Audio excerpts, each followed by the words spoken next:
Thanks so much for being here, Sam, and welcome everyone. Thank you for tuning in to today's chat. I have Sam Bertram here, CEO and co-founder of OnePointOne. Welcome. Hello, hello. Thank you for your time.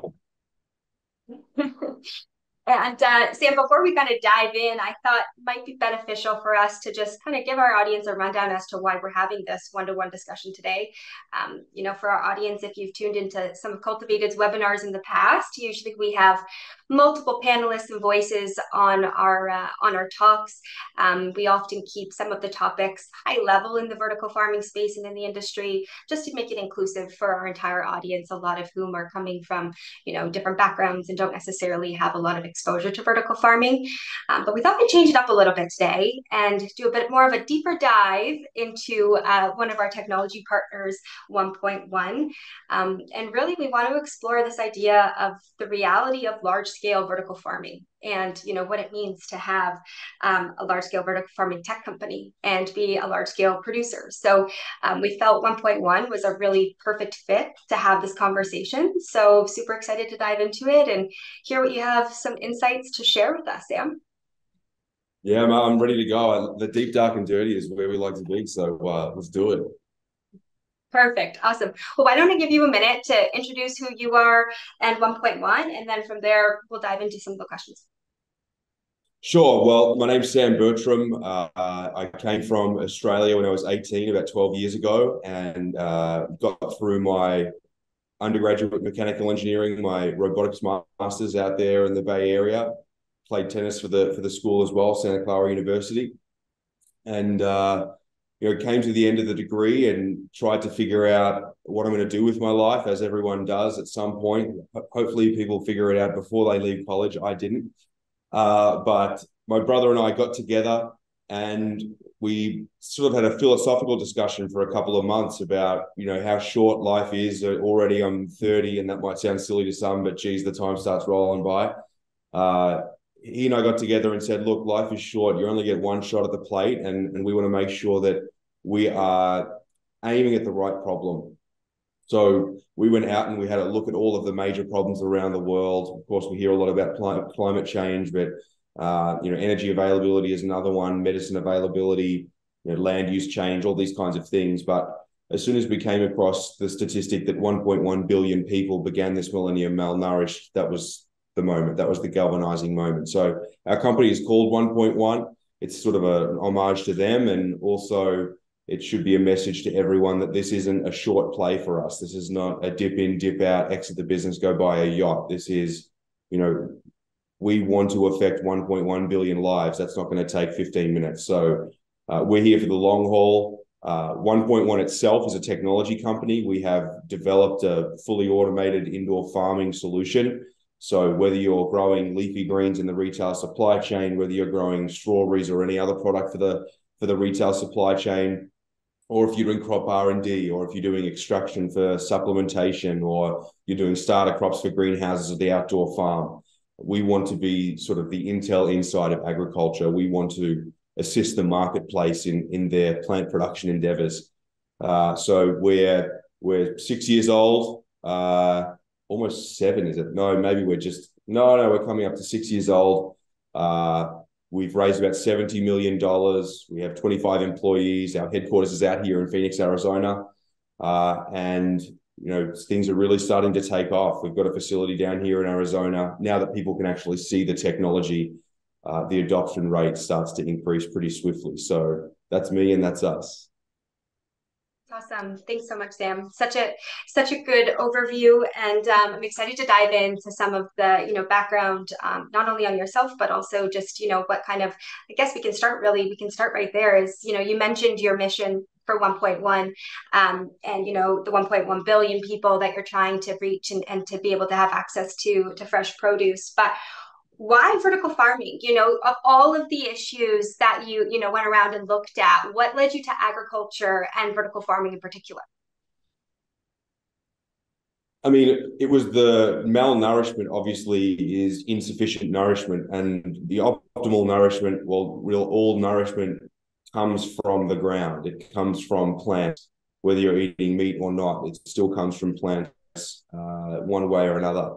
So when we had a look at how we produce our plants worldwide, traditional agriculture is a miracle. Let's just make that absolutely clear. I say that every time. I cannot believe that 7 billion, there are 8 billion people, 7 billion people have a ready supply of food every day.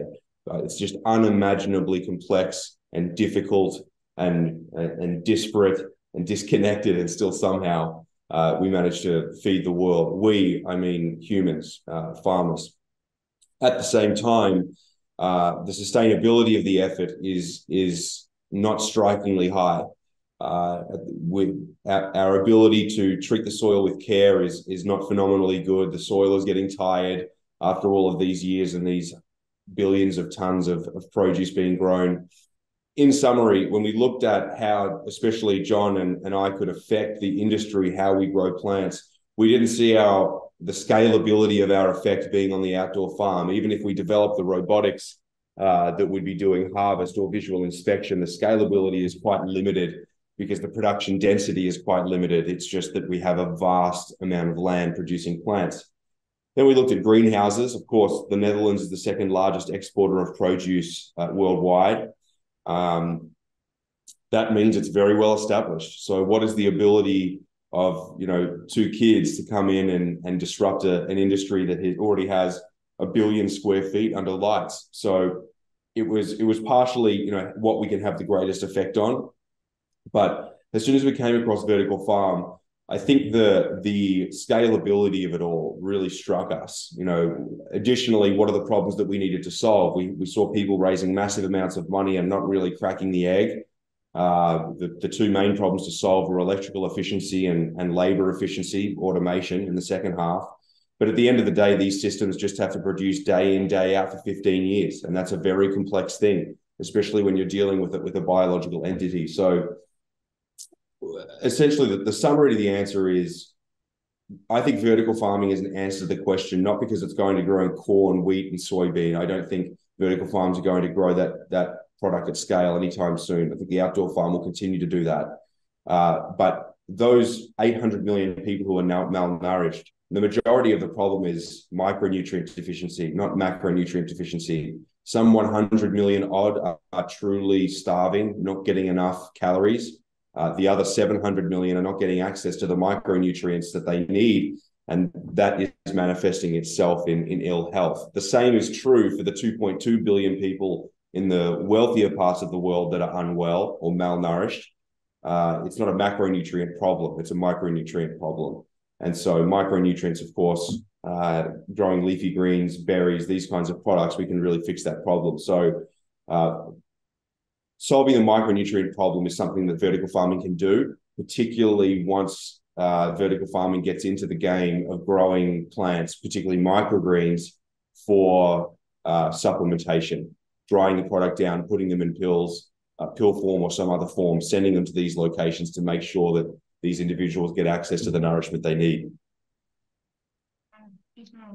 Absolutely. You know what? It's interesting. I feel like I've spoken to a lot of different people and organizations about this issue, and the micro and macronutrient discussion hasn't ever really come up before. So that's a really interesting point that you bring up and that you address. It's a very specific goal that you're setting for yourselves, to be able to address this specific item. I think so. I mean, John and I have a great fear of being useless. We have been given such a phenomenal upbringing by our parents, and we've been so fortunate in so many different ways. I really do have a strong fear of not doing something significant with my life, because I feel like I have the means to do it, and I feel incentivized to do it as well. So I don't think John or I are any particularly good people per se. I think it's just we've been fortunate with the parents that we've had, and they have given us the ability to aim our arrow. And I think nourishment and nutrition is the number one problem to aim at. I absolutely think that vertical farming is the place to be if we're trying to solve that problem. Plus, I mean, I hate to say the word cool, but it is just infinitely cool. It's interesting. It's the production of plants, the variety of plants, the robotics, the imagery, the AI. I mean, I can't emphasize it enough. I feel like I have the most interesting job in the world. The interplay of these different domains is new and very special. Absolutely. And even just looking at that background that you have there, it does look very, very cool. And, I've seen tons of different vertical farms in person, and they always cease to amaze me. Like it's always incredible watching all of these plants, whether they're on a horizontal or vertical plane, just doing their thing under lights, and it comes out and it's like it's assembly line going on, and it's so Yeah. cool. So thanks Yeah. for sharing. And I think you've touched on how you're well equipped to do something and to make a big impact, and I think that's quite admirable. Something I also feel sometimes struggle with. Do I just want a simple life? I have chickens and a garden in the backyard. I'm like, I love that, but also Yeah. when is your impact? When do you really have to lean into your ability to make a strong impact, whether that's in a small community or a larger effort globally, like Yeah. you're doing. So what do you feel like your expertise has been to be able to equip you to do this, beyond obviously having lots of support and growing up in a really supportive household, but beyond that, what expertise has been able to ground you and help you build this company? I mean, curiosity is probably number one. I don't know if I have any particular expertise. I think growing up, playing tennis at a relatively high level, that teaches you to work hard when no one's watching. If you only work hard when people are watching, you're never going to make it. You've got to work hard when it's raining and no one's watching, and 95% of the time you're doing work in the dark, 5% of the time you're performing, and half that time you're not performing that well. So you've got to get used to failure. You've got to get used to the struggle and working hard and the troughs of the performance cycle. But from an expertise perspective, having a mechanical engineering degree and a robotics degree is nice, and I don't mean to understate it. It is useful to understand physics relatively well and useful to understand how machines work for sure. But expertise, I think, I don't know that I have any. I probably bring the right mindset. Along my brother and I, it's a combination of both of us and our COO, of course, the whole team. But the combination of us, it makes a better singular unit. I have my own skills, but I'm probably more optimistic than the average person, more outspoken than the average person. Having John, my brother, and Alon, our COO, always as a singular unit allows us to make better decisions. But I think it's mainly mindset and curiosity. Having those two things, being the same, really trying hard to be the same person every day, performing at a high level every day, and keeping that same mindset and curiosity. The world will take me down its own veins, and this just so happens to be the vein we're on. Absolutely. That's great. I think there's something we can all take from that. Absolutely. You also mentioned that, obviously OnePointOne is close to 6 years old, and in that time you've raised close to 70 million. That's a huge feat. And I'm wondering if you can share a little bit about that journey. Where did you start? How did you learn which investors were right for you? I was at a conference, an Yeah. investors conference in Toronto about a month ago, and it was so interesting, the emphasis that the venture capitalists and that the different investors were putting on finding the right fit for an investor. And it's not something that I really had thought too much about, because you're like, okay, well, there's somebody who wants to give you money, you in a way, and especially in this economy right now, you're more inclined to take it, right? But at the Yeah. same time, hearing that from them, making sure that's the right fit, was a really interesting perspective that I hadn't necessarily, my exposure to the investor world is somewhat limited. So I'm curious as to what your experience was, where you started, and how you found the right investors for you. Yeah. Well, I'll address your second point first, which is in reality, unless you're Zuckerberg with Facebook, oftentimes you don't have a massive amount of choice. If you do manage to land in a financing round, if you do manage to land one of the big VCs, Bessemer or Sequoia or whatever, then yes, you may be able to select. Most of the time, it's you find individuals that are willing to invest. There have been occasions, of course, where we've turned some away. But the reality is that it's a very messy process. It's a very difficult process. Raising $70 million, and that's 1/10 of some of what our competitors have raised. It's never clean. It's a great thing, and I couldn't speak more highly about investors, and I mean that sincerely. But it's a very complicated and difficult process. And it just, coming back to that mindset and curiosity, that's absolutely mandatory. But, my brother was in Germany at the time. He was working on a Hyperloop solution. They won the Hyperloop, SpaceX Hyperloop competition, John and his team. And he was also working at a vertical takeoff and landing electric plane company. So he was way ahead of me. I was hitting yellow fluffy balls around a bloody tennis court and sitting in class all day. But I came up with this, he and I came up with this idea. And then I started to sort of shop it around to a variety of financiers. The first thing that I did was one of the people that I was coaching at the time. He ran the Digital Cities program at Stanford. So I asked him, I got no idea what I'm doing. What should I do in order to be able to raise money? He said, put together the pro forma financials. No clue what the heck that meant. Put together a slide deck. Had no detailed clue of what that meant. And then a business plan. So I put those three things together. And went out to a couple of different VCs and networking events and just tried to put my best foot forward over and over and over again. And I continue to do that, and that continues to serve me in the business well. But the first, one of the first presentations we did was to Stanford. It's called Farmers Investment Club. It's essentially Stanford engineering professors, past and present. And I was pseudo lecturing them on how LEDs work and the wavelengths. And of course, the guy who invented the blue LED is in the audience. Classic. But yeah, they emailed us the next day and said, we'd like to invest $10,000. And that was just the most magical moment. And away we went. We incorporated the business. There's a great story there. I didn't even know what incorporation was. I told them to make the check out to me. So to anyone who's out there listening, thinking, I want to start my own vertical farm and feed my community, but I don't know what to do, mate, I can guarantee you know more of what to do than I knew what to do when I started this business. That's an absolute guarantee. So as I said before, it's about putting your best foot forward and just be water downhill. That's one of my favorite sayings. Just be water downhill. It doesn't matter what rock sits in your way. It doesn't matter what trough or valley. Just your water downhill is absolutely, in my mind, humbly, in my mind, it's inevitable that 1.1 is successful in whatever incarnation that may be. It's just absolutely inevitable. So I think that being part of the mindset, just be water downhill. You'll be able to solve these problems. These are not we're not trying to do nuclear fusion in the next 3 years. These are not infinitely complex problems. You know what? I think it's so humbling too for other people probably listening to hear that you started with $10,000. That was your first investment. I think so many people hear 70 million and they're like, oh, they must have raised 100 million off the bat in their seed round. It just sets this high expectation that in order to be successful, you have to know what you're doing. And not that you figured it out, like you said, and that mentality and your optimism clearly has just been a guiding light for you, and that's worked, and that's incredible.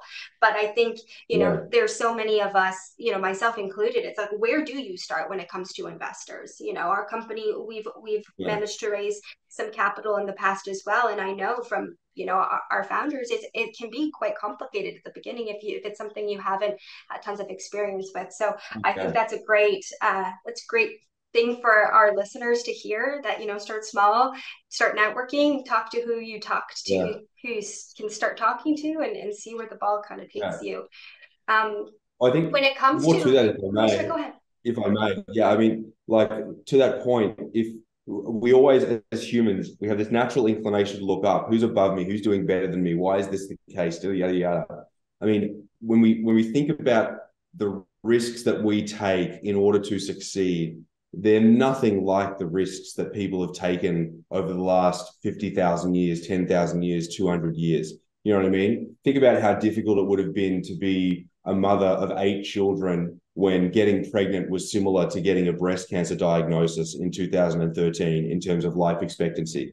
You know what I mean? These just phenomenally tough people that didn't think about the potential downside. They thought about moving forward and getting it done. If you have that mindset that, figuring out how to raise money, I mean, anyone can really figure that out. If figuring out how to start a business, yes, there are specific skills that you need to have and you need to be diligent. I'm not saying that you don't have to be, but thinking like you are your own worst enemy. Just thinking that you can't do something or it's too hard to do something, you've lost before you've even begun. I always say that too. We're our own worst critics and we're our own worst enemy, and fear is what holds us back, and I'm guilty of that myself at times in my life, where fear has just held you back from taking the steps you need to take. But overcoming that is part of the work. And I think that's such an interesting, when we think about the history of, just humankind and how far we've come. I was in the garden the other day with my sister, and we were talking about how, just the history of farming and cultivation, like the fact that somebody had to figure out how to cultivate and literally move from, hunting and gathering to an actual farm. And like, to me, that's just absolutely incredible and mind-blowing, that capable of that, that level of survival, really. So I agree. I completely agree with you.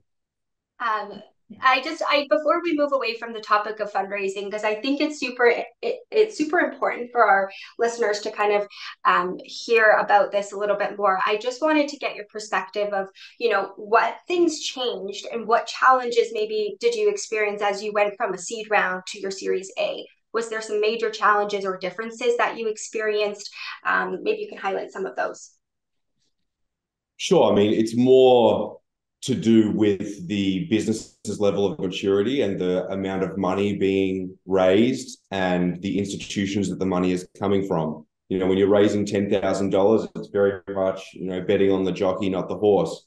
But as soon as you start to get to, 10 million, 20 million, $30 million rounds, it's a very rigorous process. So, I mean, we just got better and better in our ability to communicate. That's the main thing. You've got to be able to communicate things simply and clearly, the main points. We can ramble on, and this was a problem of mine, a fault of mine early on, just trying to cover every single base. That's not the way to do it. You cover the most important stuff and you drive it home 2 or 3 times. But be ready on the financials, know your numbers. You do not want to be sitting in a meeting with someone who might put money into you and you don't know where a number's coming from or how it was calculated. Know your numbers, understand the market, understand your customer. I mean, the most simple questions: who are you? What is your value proposition? What is your sustainable competitive advantage? Who is your customer? What do they want from you? These very, very simple questions, answer them in a very concise manner. That will help you as well as help you communicate the business that you have most effectively. So that's generally the case, I would say. Starting with angel investors, it's a lot more of a belief kind of based investment. But once you start to get to those larger rounds, it's much more rigorous on the due diligence side. Absolutely. Thanks, Sam. That's really helpful. Let's talk a bit about the Apollo system now. Let's dive into what OnePointOne is doing. Tell us a little bit about how the system works. I know it's fully automated, so maybe you can share a little bit about why that was an important component for you, rather than integrating some manual and automation components to it. Tell us a little about the system. Yes. It depends on the size of the farm, whether or not you automate the entire thing or keep a couple of systems manual. But the Apollo farming system is essentially a turnkey vertical farming solution. If you have a warehouse, if you have a parking lot, if you have a spare bit of land, if you have 2,000 square feet or 100,000 square feet, you can purchase one of these systems, have the system built inside of your facility, and then the system will largely operate itself. There are a couple of what you would classify as overhead tasks, supervisory roles, management roles. But in terms of, needing to have a grower on site, needing to have a plant scientist on site, that is the whole function of our farming software as a service program software. So essentially what it is, it's a farm in a box, and you can define the size, you can define the yield. We'll work with you to understand a little bit more about your circumstance. What's the labor cost? What's the electricity cost? What's the rent cost in the location? What does your local market look like? Obviously, being more on the technology side, we just like to stoke that fire as opposed to go out and do all of that research ourselves. But we see the most effective way to proliferate vertical farming technology is to put the keys in the hands of the local community. put the keys in the hands of the individuals who know who they're selling to, know the answers to the questions I asked a moment ago about who your customer is and what they care about. So that's the business model that we are pursuing. Our technology, it grows on a vertical plane. We have robots that run around the top of the facility that manage the movement of the plants around the facility, manage the visual inspection of the plants. Of course, that data is uploaded to a cloud-based system that then does analytics on that imagery. So really what we want to be able to do is take individuals and organizations that may not even have the capability to run a traditional farm to purchase one of these systems and essentially sit back in a comfortable chair, hopefully, and watch their system produce 100,000 pounds or 10 million pounds of produce on an annual basis. Well, I mean, I want to, from an operator's perspective, because, Cultivatd, we have farm operators that go in and help operate, and they're looking at the plants every day. So I find it so interesting that, you've removed that component from the farm, and that you have, robotics and AI kind of doing that due diligence on plant health, and seeing their growth. Can you share a little bit about how, you've mitigated the risks of, at the base of the plant level, there's often mold and mildew based on density and stuff like that, how you've utilized the AI to mitigate any risks for plant disease and oversight on any health deficiencies? You're still going to have an operator on site for sure, but the function of a plant scientist / horticulturist, insect pest and disease manager, all these kinds of things, very heavily dependent on vision. Of course, there are some testing protocols, which is why you'll need the operator. There are cleaning and routine maintenance protocols, which is why you need the operator and a small team. But imagery is the way that you can unlock that function. Imagery is the way that you can, in a repeatable manner, understand the state of the farm, understand the state of the plants to a very high degree of accuracy. So let's take an example. Plant performance. As the plant is growing, we expect the plant to have a certain leaf area index on day 6, 8, 10, and so forth. The plant is imaged. We may have genetically or environmentally a poor performer. We would then point out that poor performer to the operator and leave the decision about whether to throw that plant away and replace it with a different one. We leave that decision up to the operator. The best way to get to your insect pest and disease question, the best way to eliminate pest and disease is to not let it in the first place. And so inside of our cultivation chambers, one of the major important factors of the automation is that we don't need to send people into the cultivation chamber during a cultivation cycle. That's a really big thing, because once you use HEPA filtration, it's not getting in through the air. Once you use positive pressure, it's not getting in through the cracks. Once you use reverse osmosis, it's not getting in through the water. Once you wash the seeds, it's not getting in through the seeds. Really, the only way that pest and disease gets in is through human propagation. And so if we can keep people out of the cultivation chamber and out of the farm enclosure as much as possible, then we have a much better shot of keeping insect pest and disease low. So that's really important to understand. And there are lots of protocols to make sure that these ailments stay clear of the plants. But let's say the case, which is inevitable, that something goes wrong in one of these farms, the imagery is capable of picking this up. And once the image is processed and this issue is picked up, first the AI is first going to detect it. It doesn't know what Pythium looks like, but it knows that Pythium looks different. So it'll point that out to our plant scientists on site, and then they will see that it's Pythium, annotate that image, tell the AI that that's what Pythium looks like. Once AI learns 15 times or 100 times what Pythium looks like, then the AI can start to make a recommendation. The AI will learn from the human plant scientist, which is, of course, otherwise it's next to impossible for the AI to learn without annotation or training of some sort, especially with such a complicated data set. So that's in the case of Pythium. And of course, the AI or any other kind of pest or disease or egg, it's something that can be identified visually, especially if you can use a hyperspectral range outside of the visual range, 400 to 700. If you can see beyond that or beneath that, you can see some additional information that you can't with the human eye. So that capability allows people who could not ordinarily run a farm, because it is really complex to run a farm. Farmers are incredibly smart people and learned people. That capability allows the average person to now build, own, and operate their own farm. Mm-hmm. Mm-hmm. Amazing. I think it's super exciting that you're taking it to that level. And, you know, like you said, that as the AI gets smarter, it's going to become easier and easier to manage those risks overall. So that's awesome. Thanks for clarifying. I wasn't exactly sure, you know, sometimes you hear about the automation components oftentimes mixed with the manual components of a farm, and that you do have that integrated risk, pests in particular, when people are going in and out of the farm for sure. So that's great. Yes. You also have some different integrated components from different, you know, providers, well-known companies as well. I'm wondering why you went that route versus, you know, reinventing the wheel and deciding to build your own types of robotics and things like that. And what would you say to other people who may be listening in who are interested or considering building their own vertical farming tech companies? I think this is sometimes, you know, do we create all of our own IP, or do we, you know, integrate some existing components? It's often a bit of a debate around that. So wondering what your thoughts are and why you decided to do what you did. Sure. I would say please learn from our mistakes. I mean, the industry's mistakes.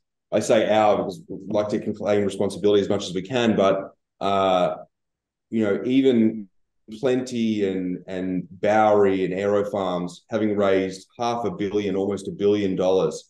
I mean, look how hard it is. And I'm not throwing shade. It's just really, really hard to invent a completely new suite of technologies. We know this because that's the way we started. We invented a completely new suite of technologies, like the robot, it's not mirrored, like the robot up here, the aeroponics, the HVAC, the irrigation, the LED lights, from soup to nuts, the whole bloody thing.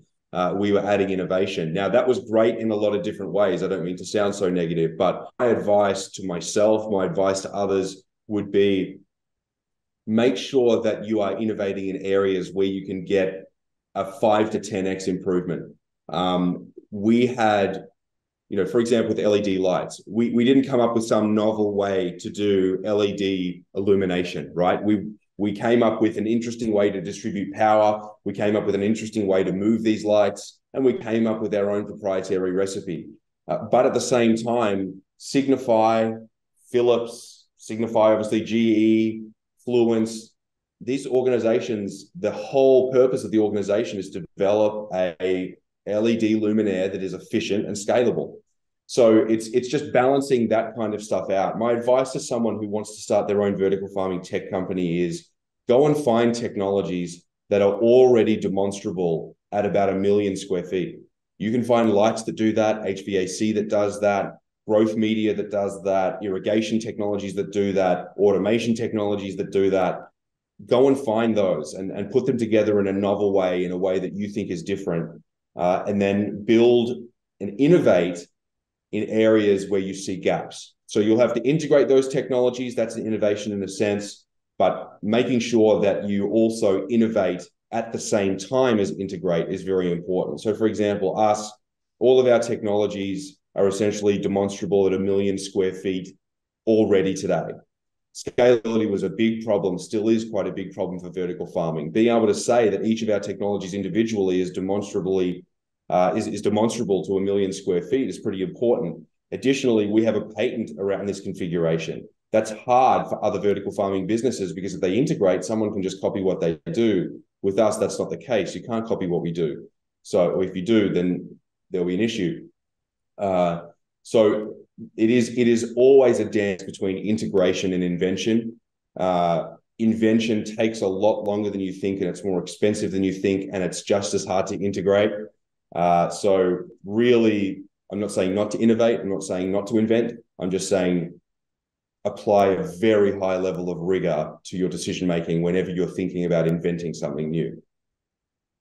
Absolutely. And the cost, I think that's the biggest thing that first stuck out to me as to why, you know, you maybe would have went this route is if there's already a cost-effective method that is, highly efficient, integrating that and innovating, Yes. like you said, on top of that, it makes a whole lot of sense when it comes to, the capital expenditure of a lot of these types of Yeah. investments. So I think Yes. those are great words of wisdom. So anybody out there who's thinking about building their own tech company, listen close to that. I think that's really valuable. If I may add on just there a Of moment, I course. mean, we're going to deploy 5 farms this year. Then we're going to deploy, hopefully, if we perform well, 100 farms next year. How on earth do you scale the production of your own everything to that extent and that quickly and successfully? It's when someone gives you $70 million to do something and you have 11 different components that each have manufacturing risk as you're scaling up. That's a hard pill to swallow. Just stay mindful about all of this stuff. Talk to people who've already gone through it. That's probably the best way to go. Absolutely. That's so true. The scaling side of things, I think that's one of the industry challenges is that we're seeing, and maybe some part of the failures that we've seen in the past couple of years is the prototypes that have been developed have not been developed at scale and tested at scale. Yes. And so when they are going to sell a product that scale, there's so many issues in not just lead times, but actual efficiency of a farm that occur. And that's Yes. oftentimes where we're seeing, inaccurate unit economics, which really is, the do or Yes. die of a facility. So I think that, having that approach and making sure that your product is scalable before, you actually need to get to that point to deploy 100 farms, which is amazing. That's the goal. I think, yeah, considering all of those components is really key and Yeah. detrimental And to the success.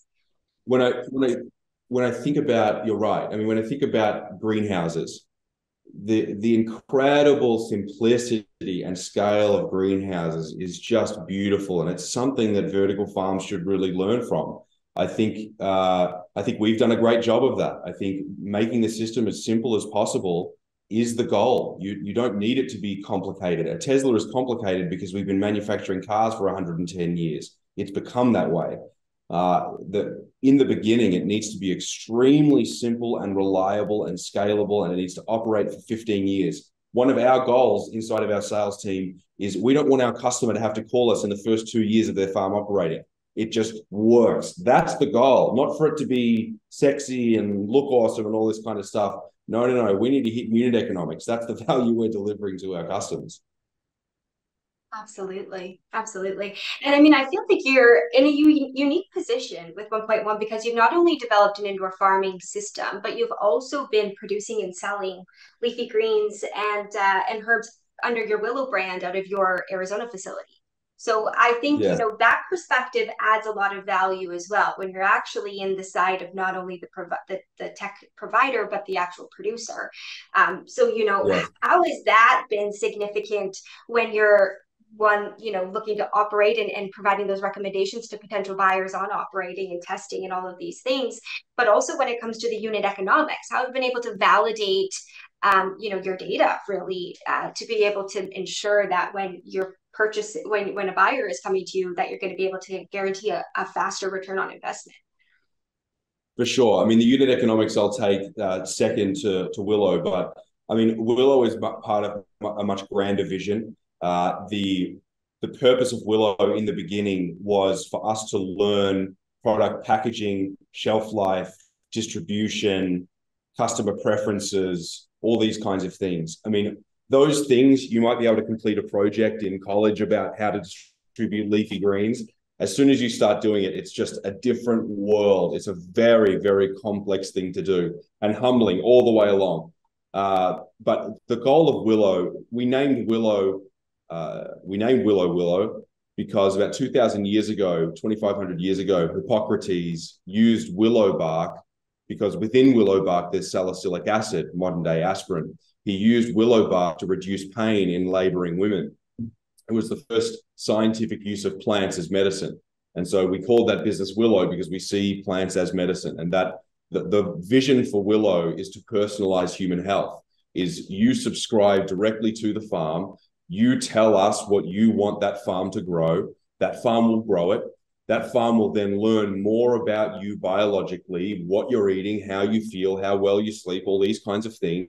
And then we'll start to make recommendations on what we think you should eat, because plants are the basis of nutrition. If you want to live at your biological optimal, you better be eating the plants that you need to fulfill all of your micro and macronutrient buckets. So that's the grand vision for Willow, is for farm buyers to purchase these farms, put them in all of the major cities around the world, activate Willow in each location, and then start to personalize nutrition for each individual. So make the technology a platform, both the hardware and the Willow software, make that a platform, and get access to as many people as we possibly can to start making them well, since in the end, of course, poor nutrition is what we believe to be the biggest problem on planet Earth. So that's the answer to the Willow question. It's been going very well. Right now, it's of course quite a premium product. We plan to change that over time, add new crops that are higher yield and lower price, so we can get access to more people, partner with distribution companies, of course, all of the large ones that you can imagine, that you know very well. That's how we're going to scale that business, and that's how we're going to personalize human health. It's going to be linked into the healthcare system. It's going to be linked into your Apple Watch and all of these other biometrics data sources. Of course, taking data privacy very seriously. But that's our whole goal with Willow. So exciting. I wish I had access to something like that. When will you be close to Soon. Setting up a farm here close to Toronto? Soon, really soon. I mean, actually, let me think. Certainly in Quebec, a couple of places, Montreal pretty soon, but Toronto, I think, is on the list. I think there's one of our customers that's interested in Toronto. So not long, Erika, not long. Amazing, amazing. And then on the other side of things, I think you highlighted an important point around, getting to understand the distribution, the packaging side of the business, how to actually go out to B2B, which is your target market.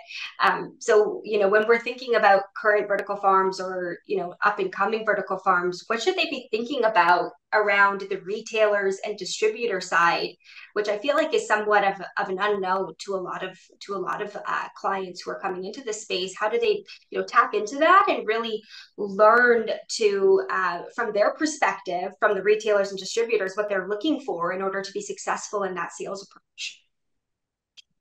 The top 3 consumer preferences for produce are the following: fresh and local. The second one is convenient or ready to eat. And the third is sustainable. Those are the top 3 consumer preferences. So first of all, vertical farming is favorable in each of them.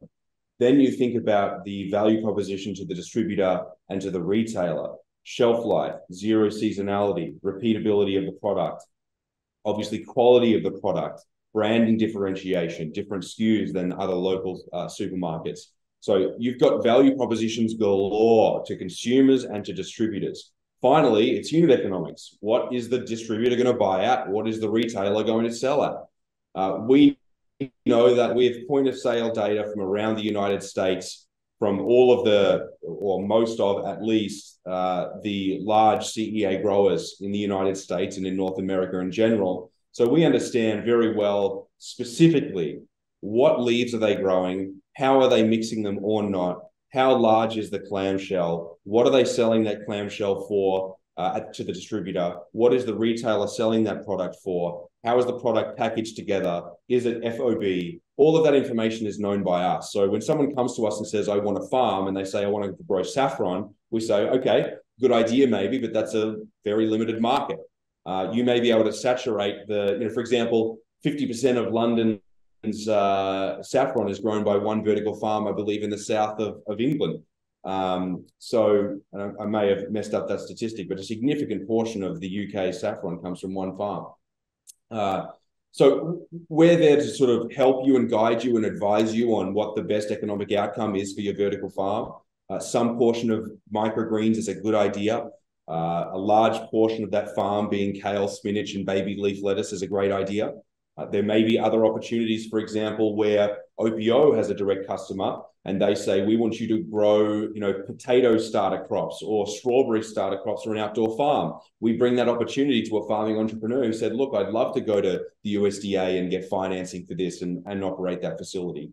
So we're very involved in the early stages of this process to make sure that our customer is successful. The last thing we want is a customer 3 years in that says, oh, I don't want to do this anymore. The money isn't great or it's too hard. That's the last thing that we want. So we want to make sure they're set up for success as opposed to set up for failure. So that's, molding, because we've spent so much time in this industry and I think we understand the retail market well.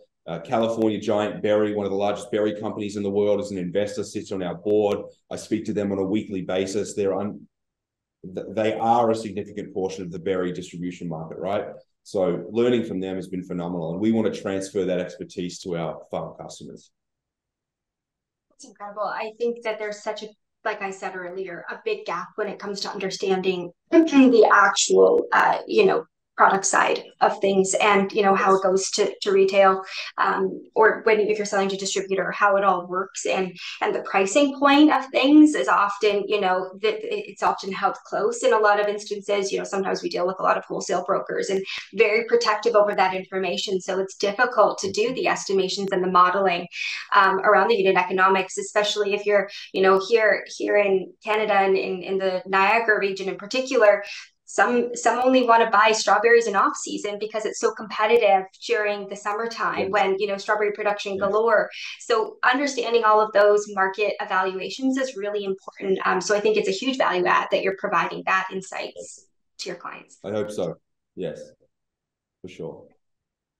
And we're running out of time, so I just want to go through the last couple of questions here before we wrap it up. But I understand that OnePointOne is really looking to focus on building out a global network of vertical farms, like you said, hopefully one in every major city, or multiple in every major city around the world.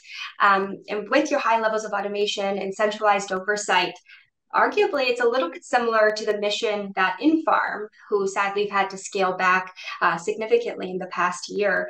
But how do you plan to kind of build this global network, and how dependent is it on the economies of scale? And have you learned anything in particular from InFarm struggles this past year? So it's kind of there's a lot to unpack there, but. No. I mean, first of all, this is very hard, and I wish nothing but success to the InFarm crew. There are 8 and a bit billion people on Earth. We all need to be part of the solution. Even if we are competitors on the same court, the same in tennis, there's always mutual respect. I love seeing people do well and get to the next level. So I hope that they can turn that around. My take on it: a flower grows in spring. When the resources are available, use those resources to expand your business. Unfortunately, the world came to a standstill, and that is by no means the fault of anyone at InFarm or anyone at any of these other vertical farming companies that have unfortunately suffered quite significantly. So, maybe, like all of us, maybe we scaled too quickly. Maybe we put too much money into non-recurring engineering. There are lots of lessons to be learned, and so long as the InFarm crew and us and everyone else are learning from those lessons, that's the most important part. And you stay alive. That's probably the most important part, actually. But no, I certainly hope that they're going to get out of it. I see that they have good technology. They've got a great position there in Europe. So I think they'll come back out of this. But this is business. You've got to make hard decisions. It's not always smiles and laughs. We've been through this as well, all the same. It just hasn't been public, of course. It's very, very hard, and not everyone wins. And so that needs to be the understanding of the basis. Now, us as individuals, why are we different? Well, of course, we have different technology. We're based upon a technology that's already been proven to an incredible scale: lighting, HVAC, irrigation, robotics, and so forth. So all of our technology components have already reached the economies of scale individually as individual components. Of course, once we put them together, we reach our own economies of scale as these farms get larger and larger. But because there is a sharing of risk, because the purchasers of the farm are individuals and organizations in those regions, as opposed to us being this megalithic structure that brings in 500 million in a credit facility and then builds these massive locations around the US. As I said before, we want to give the keys to the local community. That way, each of those individuals and each of those farms is heavily incentivized to do the best they possibly can with the technology that they have. And that's going to, we stay in our lane. We know what we're good at. We're good at hardware. We're good at software. We understand how these systems grow plants. And then in the lane of the customer, they know their local community. They've got the connections. They understand what crops they can grow. They know how to market the product. The combination of those two things is very, very powerful. It's hard. It would be hard for us. It is hard for Plenty, and it is hard for Bowery to go to these different locations and set up new supply chains and new customers and understand the market and all of the nuances associated. So it's our business model, it's our technology that allows us to be different, and I think a little bit more resilient through these times. I think you're absolutely right. It's important to also, integrate and rely upon local knowledge for success. And so that community oriented aspect of, liberating different communities to have access and to take ownership over, one of the farms with your support on the other side, I think is a really interesting model. So sure, Sam, honestly, with your attitude, that river downstream mentality, I have no doubt OnePointOne is going to continue to be very successful. So thank you for sharing everything today. We're running out of time here, so I just want to wrap it up. And again, thank you for taking the time to share and to be honest and candid about where things are at with OnePointOne and your experiences. I'm sure there's lots that we've all learned from this chat. So thank you so much. Good. Pleasure is all mine. Thank you for your time. Absolutely. And we'll chat soon. Have a great day, everyone. Thank you for tuning in. Bye-bye.